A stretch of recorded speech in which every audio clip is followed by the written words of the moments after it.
Good evening, and thank you so much for joining us. There are indications tonight that what we've heard so far in the impeachment inquiry is just the tip of the iceberg. The president's former national security advisor, John Bolton, and his lawyer indicating today he has personal knowledge of key meetings and conversations that have not come up thus far in the investigation. This indicates there's so much more that we still don't know. We're also learning tonight that Fiona Hill, a former top analyst for the White House, told congressional investigators that she received death threats before testifying last month.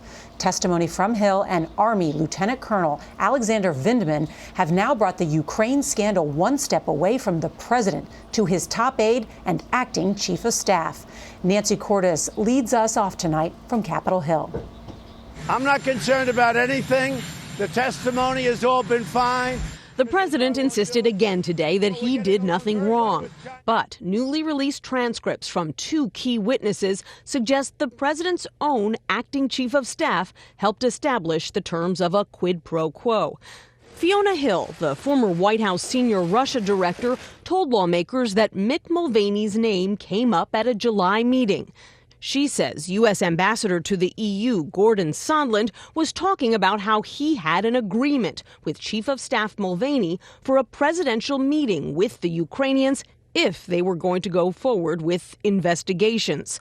White House Ukraine Director Alex Vindman was at the meeting and heard the same thing, that the Ukrainians would have to deliver an investigation into the Bidens. It was explicit.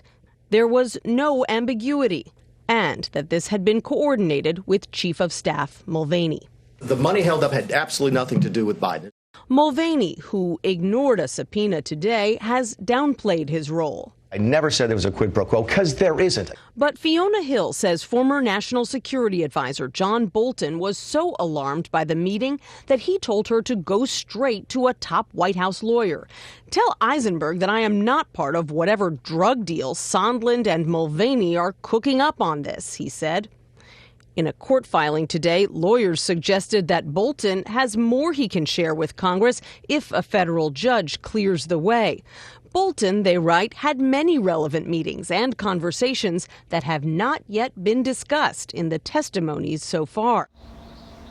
Nancy joins us from the Hill. So many details. What about Fiona Hill? She revealed today she's been harassed and received death threats.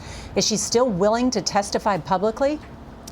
Amazingly, yes, Nora, though she says that she's gotten calls at her home, people screaming obscenities, one individual even banging on her door, all apparently because she agreed to speak to lawmakers. She says that she knows of one other witness, Marie Yovanovitch, who went through something similar after Rudy Giuliani spread unfounded conspiracy theories about her, both here in the U.S. and abroad.